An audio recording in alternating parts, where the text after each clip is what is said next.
दोस्तों आज मैं आप लोगों के लिए एग्ज़ाम आप लोग का करीब है यूपी ट्रिपल एस सी पेड का, तो इसको देखते हुए मैं आप लोग के लिए एक प्रैक्टिस सेट लेकर आया हूँ। बहुत अच्छा सा और आप लोग के लिए बहुत अनिवार्य प्रैक्टिस सेट होगा। इस प्रैक्टिस सेट को आप लोग कर सॉल्व कर लेंगे तो 1 से 2 नंबर आपका पक्का हो जाएगा। तो चलिए इस प्रैक्टिस सेट को स्टार्ट करते हैं और सॉल्व करते हैं। वर्तमान में केंद्रीय महिला बाल एवं विकास मंत्रालय के मंत्री हैं। कौन है? श्री अमित शाह, श्री नरेंद्र सिंह तोमर, श्रीमती स्मृति जुबिन ईरानी, श्रीमती निर्मला सीतारमण। तो आप जानते हैं जो केंद्रीय एवं बाल विकास के मंत्रालय के मंत्री हैं श्रीमती स्मृति जुबिन ईरानी है। इसका राइट आंसर हो जाएगा सी, राइट आंसर हो जाएगा। अगला प्रश्न, उस भारतीय सेना अधिकारी का नाम बताइए जिसने हाल ही में फास्टेस्ट सोलो साइकिलिंग के लिए अपने ही 2 गिनीज वर्ल्ड रिकॉर्ड तोड़ दिए हैं।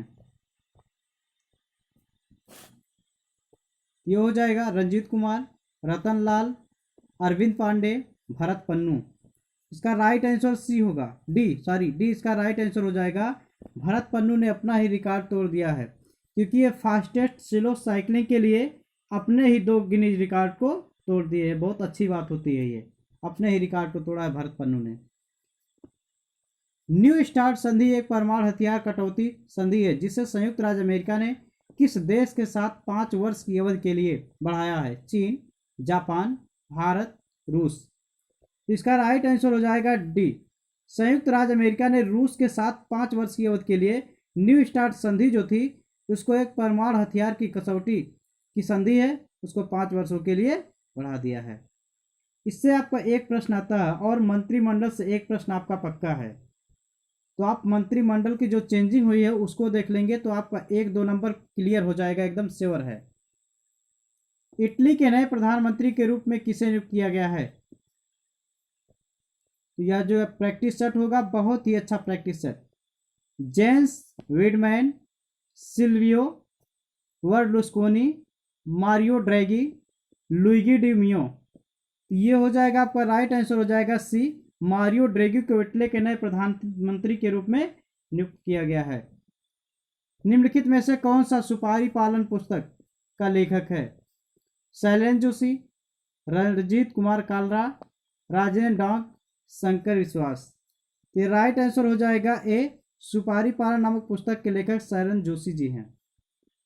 अगला प्रश्न आपका होगा, हाल ही में कौन सा रेलवे जोन 100% पूर्ण विद्युतीकृत हो गया है? पश्चिम मध्य, सेंट्रल, कोंकण, उत्तर मध्य। तो आपका जो ए राइट आंसर हो जाएगा इसका होगा पश्चिम मध्य रेलवे जोन 100% पूर्ण विद्युतीकृत हो गया है। मतलब पूरा जो संपूर्ण कार्य होगा बिजली के माध्यम से किया जाएगा। अगला प्रश्न, डैश डैश ने राष्ट्रीय शिक्षक और शिक्षा परिषद एनसीटी वेब पोर्टल का माई नेप 2020 प्लेटफॉर्म लॉन्च किया है? अमित शाह, राजनाथ सिंह, नरेंद्र मोदी और रमेश पोखरियाल निशंक। तो आप जानते हैं जाना हुआ आपका आंसर है डी, राइट आंसर हो जाएगा। रमेश पोखरियाल निशंक ने राष्ट्रीय शिक्षा परिषद एनसीटी वेब पोर्टल का माई नेप 2020 प्लेटफॉर्म लॉन्च किया था। ये शिक्षा मंत्री थे, पहले मानव संसाधन विकास मंत्री था, जबकि अब नाम चेंज करके शिक्षा हो गया है, शिक्षा विभाग हो गया है। इंस्टाग्राम पर 100 मिलियन फॉलोअर बनाने वाले पहले क्रिकेटर कौन है? Steve Smith, Marnus Labuschagne, Ben Stokes, Virat Kohli. ये हो जाएगा विराट कोहली आपके हो जाएंगे। इंस्टाग्राम 100 मिलियन फॉलोअर्स बनाने वाले पहले क्रिकेटर हो जाएंगे, डी राइट आंसर हो जाएगा। अगला प्रश्न होगा, उस भारतीय शहर का नाम बताइए जिसे वर्ष 2020 ट्री सिटी ऑफ वर्ल्ड की मान्यता मिली है? हैदराबाद, कोची, चेन्नई, बेंगलुरु। तो ये आपका शहर जो हो जाएगा ए राइट आंसर इसका हो जाएगा हैदराबाद हो जाएगा। यह भारतीय राज्य तेलंगाना की राजधानी है। 2020 ट्री सिटी ऑफ वर्ल्ड की मान्यता दी गई है इसको। आपका लास्ट वाला राज्य ही बना हुआ तेलंगाना। वर्तमान में नशा विरोधी कार्यक्रम की ब्रांड एम्बेसडर कौन है? ज्योति कुमारी, सोनू सूद, चेतन आनंद, आयुष्मान खुराना।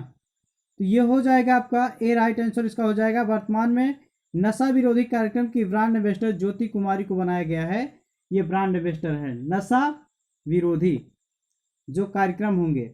लॉर्ड डलहौजी द्वारा अवध का अंग्रेजी राज्य में विलय निम्न में से किस नीति की रीत से हुआ था? अपहरण की नीति द्वारा, युद्ध द्वारा, सहायक संधि का, कुप्रशासन के कारण। तो आप जानते हैं इसका आंसर हो जाएगा डी। लॉर्ड हरोजी की 1848 से 56 ने अवध के नवाब वाजिद अली शाह पर कुप्रशासन का आरोप लगा करके 13 फरवरी 1856 को उसको अंग्रेजों के राज में विलय कर लिया गया था। तो उसकी विलय वाली नीति थी लॉर्ड डलहौजी की, विलय नीति। जैन धर्म में पूर्ण ज्ञान के लिए क्या शब्द है? जिन, रत्न, कैवल्य, निर्वाण। तो आप जानते हैं इसका आंसर सी हो जाएगा, क्योंकि जैन धर्म में पूर्ण ज्ञान के लिए कैवल्य शब्द का प्रयोग किया गया है। महावीर स्वामी को 12 वर्षों की कठोर तपस्या के साधन के पश्चात जृंभिक ग्राम समीप में रुजपालिका नदी के तट पर 1 साल के वृक्ष के नीचे कैवल्य पूर्ण ज्ञान की प्राप्ति हुई थी। फलतः उसके बाद वह केल्विन कहलाए थे। एतमाद-उद-दौला का मकबरा आगरा में किसने बनवाया था? अकबर, जहांगीर, नूरजहां, शाहजहां। तो आप जानते हैं इसको जो बनवाया था वो सी इसका राइट आंसर हो जाएगा। एतमाद-उद-दौला का मकबरा नूरजहां ने 1622 से 28 ईस्वी के मध्य में अपने पिता की मृत्यु के बाद बनवाया था। आगरा में यमुना नदी के तट पर स्थित यह एक अत्यंत अलंकारिक इमारत है। हड़प्पा कालीन स्थलों में अभी तक किस धातु की प्राप्ति नहीं हुई है? तांबा, स्वर्ण, चांदी, लोहा। तो आप जानते हैं इसका राइट आंसर हो जाएगा डी। हड़प्पा सभ्यता एक कांस्य युगीन सभ्यता थी।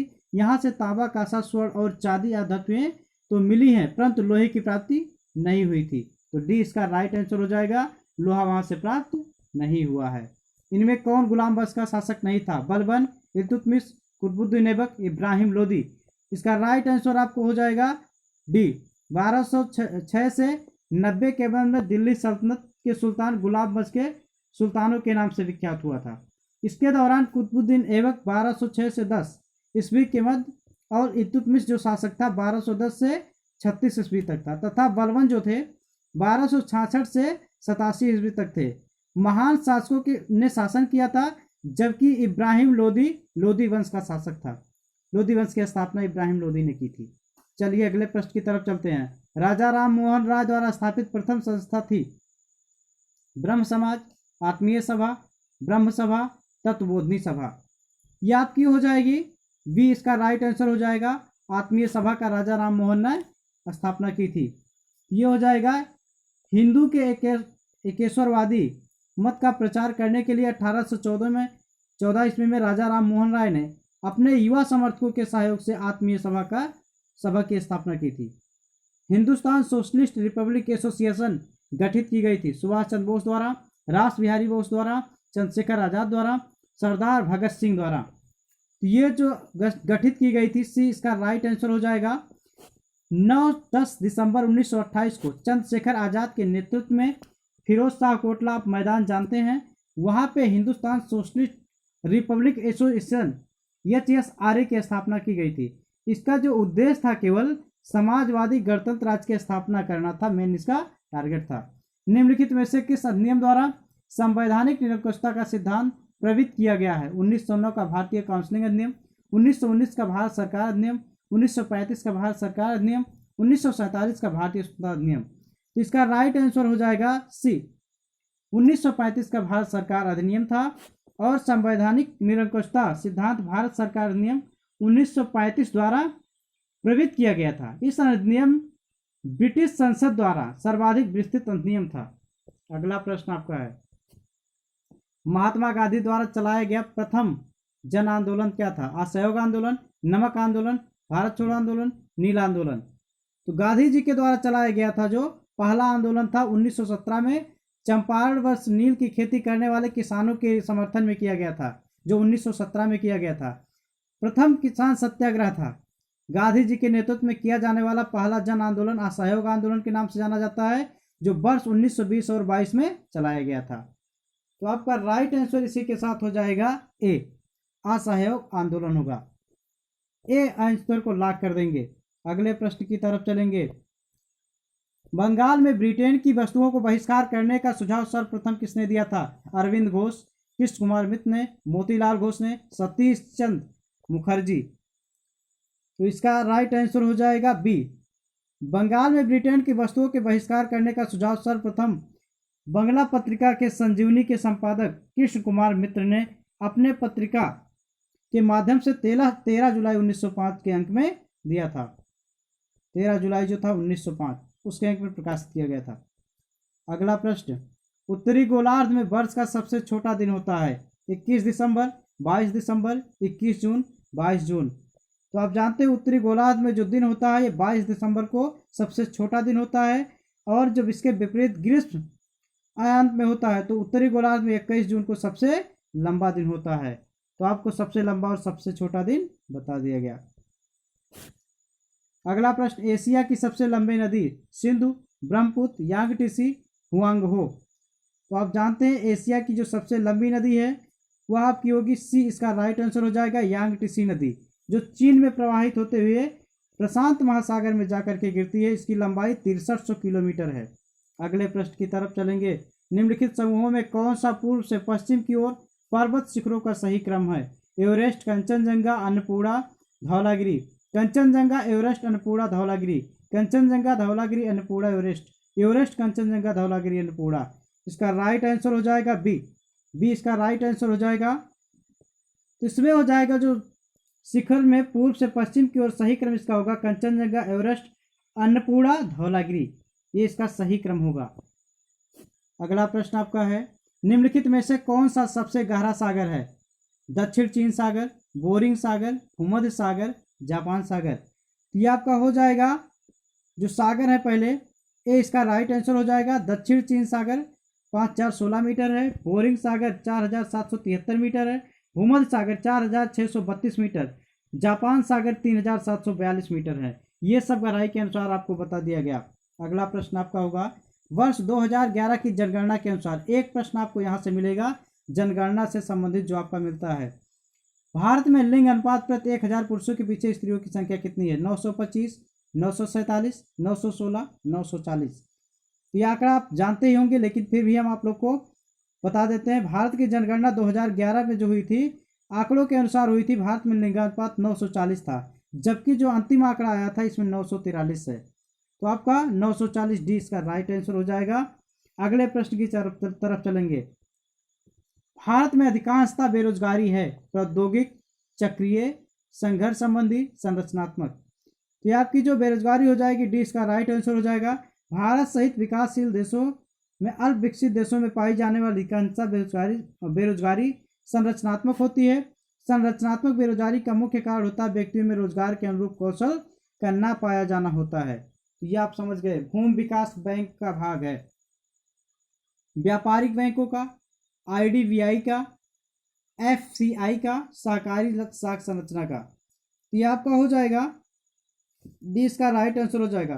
भूमि विकास बैंक सहकारी साख संरचना का एक भाग है। सहकारी साख संरचना के अंतर्गत राज्य सहकारी बैंक, सहकारी भूमि विकास बैंक था, प्राथमिक कृषि ऋण समितियां शामिल होती हैं इसके अंतर्गत। तो डी राइट आंसर हो जाएगा। लॉक कर देंगे इसको। राष्ट्रीय कृषि और ग्रामीण विकास बैंक नाबार्ड की स्थापना किस पंचवर्षीय योजना की अवधि में की गई थी? चौथी, पांचवी, छठी, आठवीं। ये हो जाएगा आपका सी इसका राइट आंसर हो जाएगा। राष्ट्रीय कृषि और ग्रामीण विकास बैंक नाबार्ड NABARD की स्थापना छठी पंचवर्षीय योजना 1980 से 85 में जुलाई 1982 में की गई थी। तो ये जान लीजिएगा आप लोग, 1980 से 85 में और जुलाई 1982 में की गई थी। योजना पत्रिका का प्रकाशन निम्नलिखित में से किसके द्वारा होता है? नीति आयोग, राष्ट्रीय विकास परिषद, विज्ञान और दृश्य प्रचार निदेशालय, सूचना एवं प्रसारण मंत्रालय। यह आपका हो जाएगा डी इसका राइट आंसर हो जाएगा। योजना अंग्रेजी एवं भारत के मध्य कई क्षेत्रीय भाषाओं में प्रकाशित होने वाली मासिक पत्रिका है। इस पत्रिका का प्रकाशन सूचना एवं प्रसारण मंत्रालय द्वारा होता है। डी राइट आंसर होगा। भारतीय अर्थव्यवस्था के उदारीकरण का अग्रदूत पायनियर किसको कहा जाता है? Doctor Manmohan Singh, PV Narasimha Rao, doctor Bimal Jalan, P Chidambaram. यह आपका हो जाएगा इसका राइट आंसर ए हो जाएगा। भारतीय अर्थव्यवस्था में उदारीकरण वर्ष 1991 से माना जाता है। उस समय डॉक्टर मनमोहन सिंह भारत के वित्त मंत्री थे, परिणामतः उन्हें ही भारतीय अर्थव्यवस्था के उदारीकरण का अग्रदूत कहा जाता है। अगला प्रश्न लेते हैं। बहुत ही शानदार सेट है, ये बहुत ही अच्छा सेट है। आपकी परीक्षा से पहले एक बार जरूर देख लीजिएगा इस सेट को। यहाँ से आपके 2-3 नंबर पूरे फिक्स के साथ आपको मिल सकते हैं। भारत में पंचवर्षीय राज प्रतिनिधित्व करता है शक्तियों का विकेंद्रीकरण, लोगों की हिस्सेदारी, सामुदायिक विकास, उपरोक्त सभी।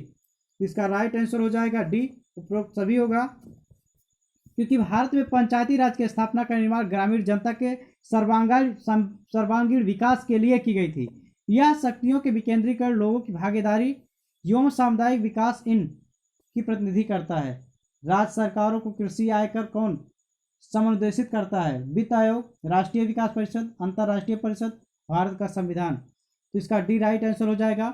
संविधान के अनुच्छेद 274 के अनुसार कृषि आय या कर ऐसे कराधान जिसमें राज्य हितबद्ध है हेतु प्रावधान नियत किए गए हैं। अगला प्रश्न है, भारतीय प्रशासनिक ढांचा का मॉडल निम्नलिखित में से किस देश से लिया गया है? संयुक्त राज्य अमेरिका, ग्रेट ब्रिटेन, रूस, कनाडा। बी राइट आंसर हो जाएगा। प्रशासनिक ढांचा मॉडल ग्रेट ब्रिटेन से लिया गया है, बी राइट आंसर होगा। अगला प्रश्न है, लोकसभा के सदस्यों की योग्यता नहीं है भारत का नागरिक हो, आयु 30 वर्ष से कम ना हो, पागल या दिवालिया ना हो, सरकारी लाभ के पद पर ना हो। इसका राइट आंसर हो जाएगा बी। संविधान के अनुच्छेद 84 में संसद की सदस्यता हेतु आवश्यक योग्यता का प्रावधान किया गया है। इस प्रावधान के अनुसार लोकसभा की सदस्यता के लिए कोई व्यक्ति तभी अहित होगा जब वह भारत का नागरिक होगा, 25 वर्ष की आयु पूरी कर चुका हो, पागल या दिवालिया ना हो या कोई सरकारी लाभ के पद पर धारण न किया हो। तो ये इसके लिए मान्यताएं होती हैं।